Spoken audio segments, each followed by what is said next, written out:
What would you do if the home you bought to start a new life wanted to keep you forever? In 1979, a quiet family moved into an abandoned Victorian house on Willow Creek Road.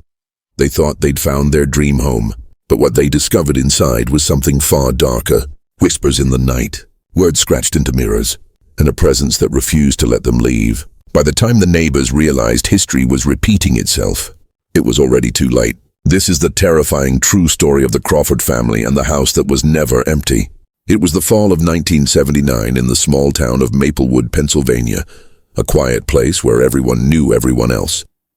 Families left their doors unlocked, kids rode their bikes until the streetlights came on, and the loudest thing you'd hear at night was the distant hum of crickets. But everything changed the day the Crawfords moved into the old house on Willow Creek Road. The house had been empty for nearly a decade. It was a looming Victorian structure, with paint that peeled like dead skin and windows that seemed to stare at passers-by. Locals said the house was cursed. They whispered about the Miller family, the last people who lived there. In 1968, Henry Miller, his wife, and their 2 children were found dead inside. The official report said it was a murder-suicide, but the details never sat right with the townspeople. Some claimed they'd seen shadows moving in the house long after it was abandoned. Others swore they heard screams echoing from its broken walls at night. The Crawfords didn't believe in ghost stories. James Crawford was a practical man, a history teacher who thought superstitions were nothing more than silly distractions. His wife, Linda, was eager to start fresh after years of renting cramped apartments. They had 2 children, teenager Emily and her younger brother, Peter. When they bought the house, they told their friends it was a fixer-upper with character. The neighbors just exchanged uneasy glances. From the moment they moved in, strange things began to happen. At night, Linda would hear faint knocking sounds coming from the attic, even though it was empty. Emily complained that her bedroom felt icy cold, no matter how high the heater was turned up. Peter, only 8 years old, said he saw a man with no face standing in the hallway outside his door. His parents brushed it off as childish imagination, but deep down, Linda couldn't shake the unease. 2 weeks after moving in, the Crawfords invited neighbors over for dinner to break the ice. That night, as the adults sat in the dining room, Emily ran in pale and trembling. She said she had been in the bathroom when the mirror fogged over by itself and words appeared across the glass, "Get out." The room fell silent. One of the neighbors, an older woman named Mrs. Harlow, muttered under her breath, "It's starting again." James laughed it off, saying it must have been condensation, but Mrs. Harlow wasn't convinced. As she left that night, she pulled Linda aside and whispered, "You need to take your children and leave. That house doesn't want you." Linda tried to sleep, but her mind kept replaying those words. And when the clock struck midnight, she woke to the sound of heavy footsteps pacing just outside her bedroom door. The following morning, James insisted that the footsteps Linda heard were nothing more than the old floorboards creaking. But Linda knew what she heard. It wasn't random. It was steady, heavy, like someone pacing with purpose. She tried to push it aside, but the unease clung to her like a shadow. That week, things only grew worse. Emily refused to sleep in her room, claiming she heard whispers coming from her closet at night. At first, Linda thought it was just the wind pushing through cracks in the old house. But one night, while tucking Emily in, she heard it too, a faint, drawn-out whisper that seemed to form words. She pressed her ear to the closet door, her heart pounding, and swore she heard a voice say, "They never left." Peter, the youngest, became quieter by the day. His once bright laughter was replaced by silence and wide, frightened eyes. He carried his stuffed rabbit everywhere, clutching it so tight that the fabric began to tear. When Linda asked what was wrong, he simply said, "He's watching me." Meanwhile, James remained stubborn. He told the kids their imaginations were getting the best of them, but he couldn't explain why the family dog Max refused to go upstairs. The moment James tried to coax him up, the dog whimpered, growled at the empty hallway, and bolted out the back door. One evening, Linda decided to check the attic herself. She climbed the narrow staircase, flashlight in hand, her breath echoing in the dusty silence. The attic smelled of mildew and rot. Cobwebs clung to the beams like torn curtains. She swept her light across the floor and froze. In the corner was a small pile of children's toys, an old wooden train, a cracked porcelain doll and a rusted tricycle. None of them belonged to her kids. Her stomach dropped. She backed away quickly, but as she turned, the flashlight flickered. For a split second, she swore she saw the outline of a tall figure standing in the far corner, its head tilted unnaturally as if watching her. When the light steadied again, the corner was empty. That night, Linda confronted James, begging him to consider leaving. But he brushed her off. "We're not running away because of a few creaks and shadows," he said firmly. Later, as the family tried to sleep, a storm rolled in. Thunder shook the windows, and the old house groaned with every gust of wind. Emily clung to her blanket. Peter hid under his bed, and Linda lay awake, staring at the ceiling. Around 2 a.m. she heard it again, the footsteps. But this time, they weren't outside her door. They were inside the bedroom. She sat up, her chest tight with terror. In the flash of lightning, she saw it clearly, a man-shaped figure standing in the corner of the room.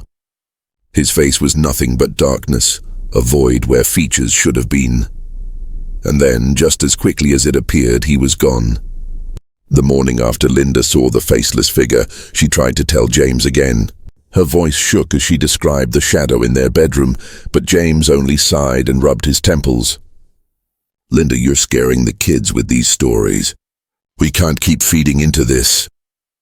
His words stung, but deep down Linda could see the doubt in his eyes. He wasn't as sure as he pretended to be. Later that day, Emily refused to leave her room. She sat on her bed, arms wrapped around her knees, staring at the closet door. When Linda tried to coax her downstairs, Emily whispered, "Mom, they talk to me at night. They say they're cold. They want me to stay with them." Her small voice was so broken that Linda felt a chill run down her spine. That evening, James decided to prove once and for all that the house was perfectly safe. He took a hammer and flashlight and went into the basement, determined to inspect the foundation. The air was damp and foul-smelling, and every step echoed like a warning. He tapped on the stone walls, listening for hollow sounds.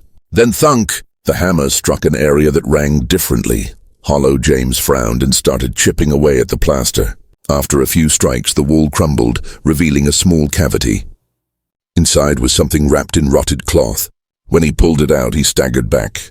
It was a child's shoe, still tied, caked in old dirt. Beneath it, tucked deep in the cavity, was a faded photograph. It showed a family, the Millers. The parents stood stiffly, while the two children in front looked eerily familiar. One of them, a little girl with hollow eyes, looked almost exactly like Emily. James dropped the photograph, his hands trembling. For the first time, his confidence cracked. That night, the activity grew violent. Doors slammed shut without warning. The lights flickered, then burned out completely. From the attic came the sound of dragging, like something heavy being pulled across the floor. Peter woke screaming, clawing at his arms, shouting, "Get them off me! Get them off!" But when Linda checked, there was nothing on him, only long red scratches running down his skin. Finally, Linda confronted James. "We have to leave.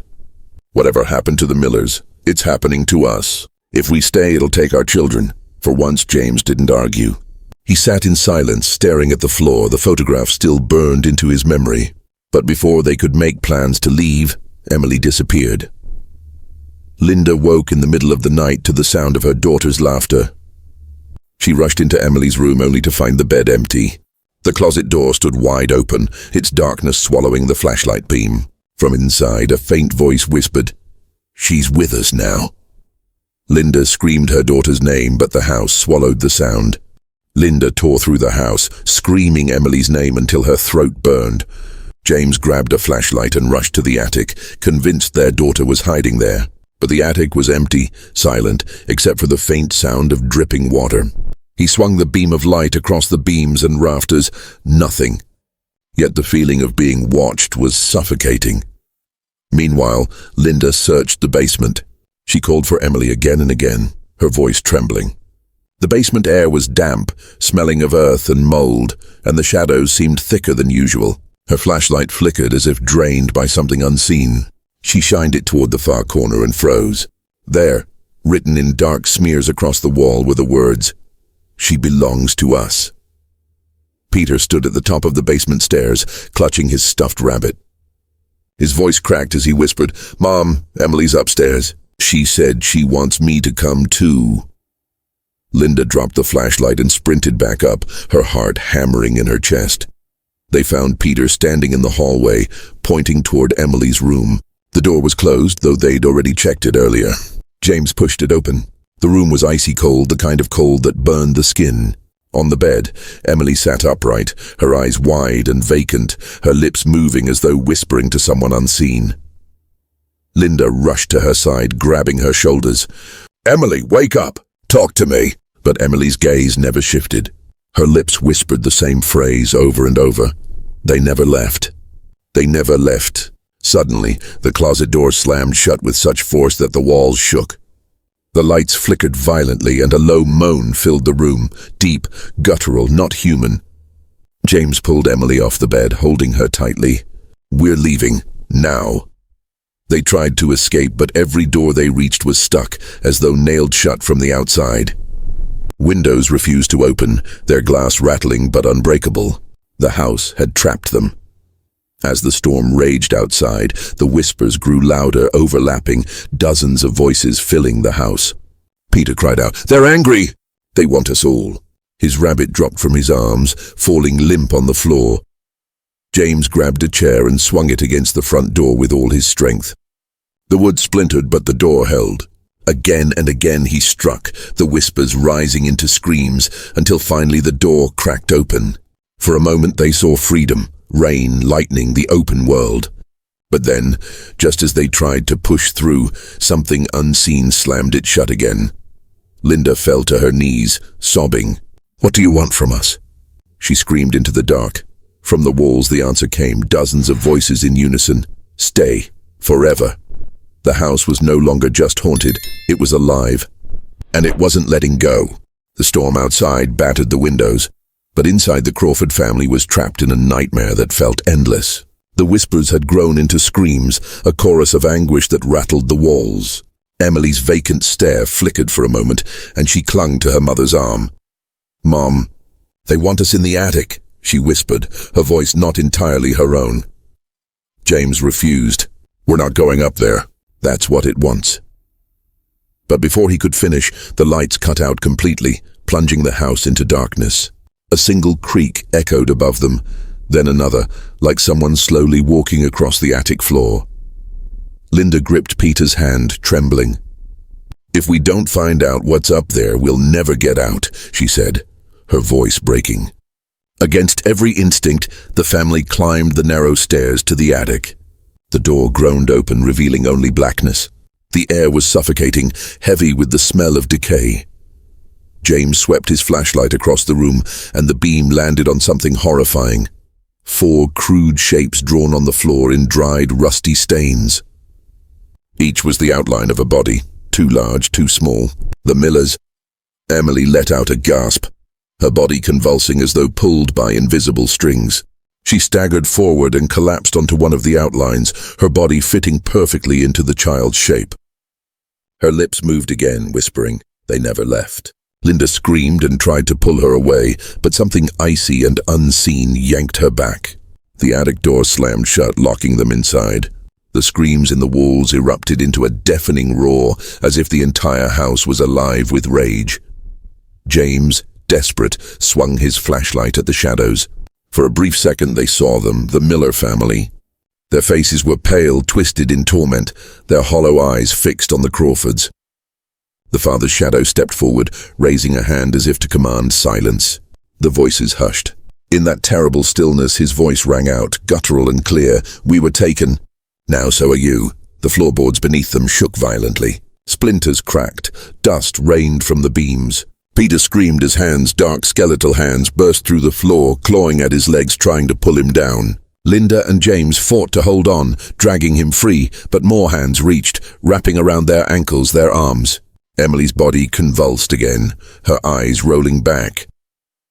In the chaos, James spotted a small trap door in the corner of the attic, an escape hatch to the roof. He pushed Linda and Peter toward it, forcing it open. Rain poured in, the storm wind howling. "Go! Get out!" he shouted. Linda pulled Peter through, then turned back for Emily. But the moment she reached out, the attic shook violently. The shadows engulfed James and Emily in one swift motion, swallowing them whole. Linda's scream tore through the night as she and Peter scrambled onto the roof. Behind them, the house seemed to sigh, a long, satisfied groan before falling silent.